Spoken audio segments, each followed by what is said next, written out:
Crypto's origin in 30 seconds. Digital currencies have been around since the 1980s, but it wasn't until 2009 that the idea of cryptocurrencies really took hold with the launch of Bitcoin created by Satoshi Nakamoto. Nope, that's not him. Nope. One more time? Whatever. No one knows what Nakamoto looks like or who he or she is appropriately cryptic. In January 2009, Nakamoto sent 10 Bitcoin to another developer as a test. About a year later, Bitcoin was used in its first real transaction when one person paid 10,000 Bitcoins for 2 Papa John's pizzas. As of January 2021, within those 30 seconds, we could have conducted around 138 Bitcoin transactions. And as of this writing, that pizza transaction today would be worth $400 million, or $200 million per pizza. Hope they got some free breadsticks with that. But how we got from pizzas to millions of dollars takes a little longer than 30 seconds to understand. That's why today we Pareto the origins of crypto.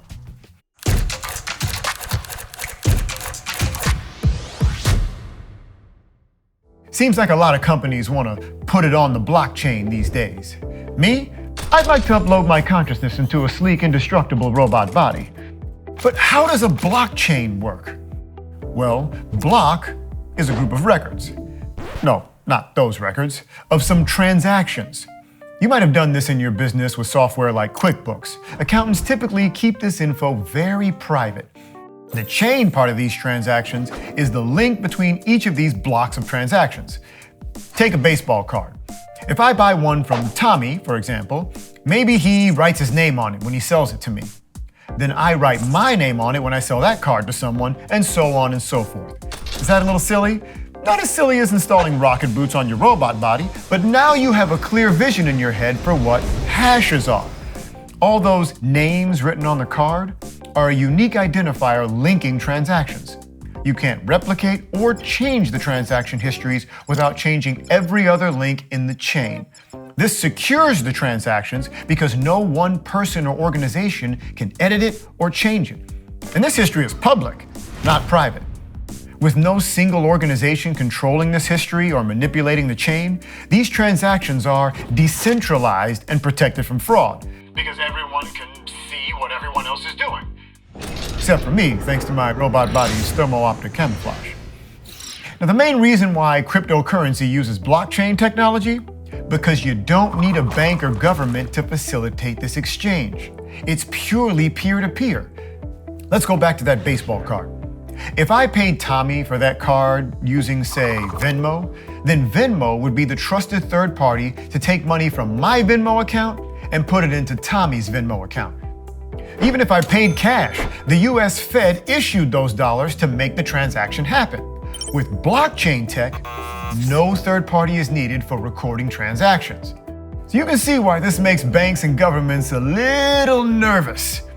Almost as nervous as the guys in the gym when they see I can suddenly lift 12 times my body weight. My robotic body weight. But blockchains alone don't have value. You need a currency, preferably a digital one, to exchange on the blockchain. Where does that come from? Let's head to the mines. Most traditional currency is controlled by a central bank, like the United States Federal Reserve. We call this fiat currency. Not because of its turbocharged engine and distinct European design, but because a government certifies it as legal tender. The Fed takes actions that can either increase or decrease the amount of money circulating in the economy at any given time. But crypto is built different. Let's use Bitcoin as our example. No centralized organization controls when new coins are brought into the market. In fact, when Satoshi Nakamoto created Bitcoin, he set a limit on the max number of Bitcoin that can ever be created or minted, 21 million. Why 21 million? It was Nakamoto's favorite number. If you don't believe me, ask him yourself. Not that easy to do your own research, is it? He limited the number of coins that can be created to simulate the scarcity of gold in the real world and stave off artificial inflation. In fact, we won't get near 21 million until 2140, approximately. Now, we could explain the complex math behind mining, but you don't need to know all that.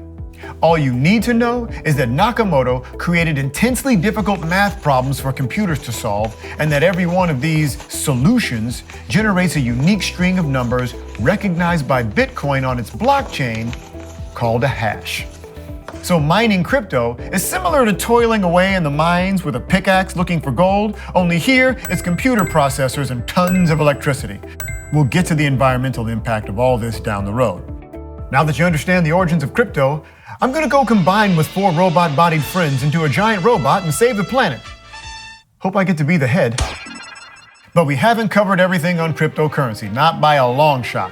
Next breakdown, we'll cover the pros and cons of crypto and Pareto, all you need to know.